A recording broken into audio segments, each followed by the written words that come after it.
sana'y minsan lang sa loob ng isang taon. Ganapin ang ganitong okasyon, pagbibigayan at pagmamahal. Dapat ang iyong ibaon, tanggalin sa isip kung ano ang kuot na bumabalot. Pasko na kaibigan ko, umiti ka, bawal lang simangot. Ang bunot na nooy palitan, dapat ay pagmamahalan sa puso mo, dahil ito ay diwa ng kaligayahan. Sa Paskong sasapit awit ang tanging munti kong regalo. Hiling ko sana'y mapalitan ng hindi lungkot ng tao. Pero paano kung Pasko walang madukot sa bulsa at walang handa sa mesang darating na noche buena itcha fuera? Kasi walang bagong gamit sapatos. Ngunit ganun pa man, sana'y masaya sa Paskong idarakos.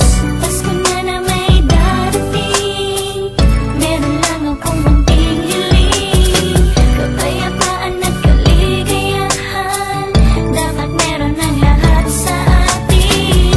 Pasko na na may darating, sana ang lahat ganon pa rin. Pagbibigayan at kapatawaran, bukas ay lalaganapin. Pasko ay tila kay saya, ngunit sa iba'y hindi mawari. Dilim at hinagpis ang sa puso'y namumutawi. Dahil sa Pasko ang himas ay malamig na mga rehas. Hindi na mahagdan na minamahal sa bawat oras. Tanging mga masasayang alaala ang siyang dinadama, pagkat ang diwa ng Pasko sa kanila'y kulang, habang ang ibang tao ay nagdaramot pa. At yung iba sa Pasko lamang dumudukot sa bulsa. Samantalang maraming batang natutulog sa lansangan, naghihintay, nag-aabang na sana'y mabiyayaan. Pasko para sa kanila'y isang ordinaryong araw lang.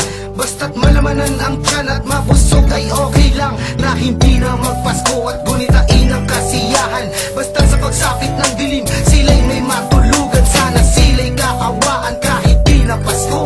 At ang tanging munting hiling, sana'y magtulungan kahit di Pasko.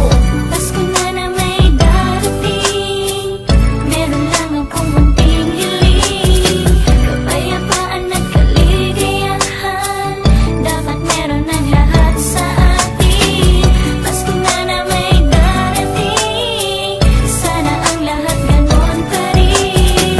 Pagbibigayan at kapatawaran, bukas ay lalaganapin. Mga bagay-bagay na nagawa mo sa kapwa, hihingi ng tawad at kapayapaan ng isipin mo upang lalong umusad ang pamumuhay sa Pasko at pagpasok ng bagong taon. Bagong buhay, bagong pag-asa ang siyang sa atin ay doon sa kaarawan ng ating Ama na siyang may gawa ng lahat. Pagbibigayan, pagmamahal dapat ang meron sa ating lahat. Isa isip at isa puso natin na pagpugay sa Ama. Tanggalin ang galit at buot upang lahat ay sumaya. Tayo'y magdiwang, magbigayan, magmahalan. Ito lang ang siyang regalong dulot ay kaligayahan. Sana lahat ng nabanggit ko ang siyang mangyayari sa araw ng Pasko. Lahat ng to'y maging posible. Diwa ng Pasko sa ating puso'y dapat mamutawi. Tanggalin ang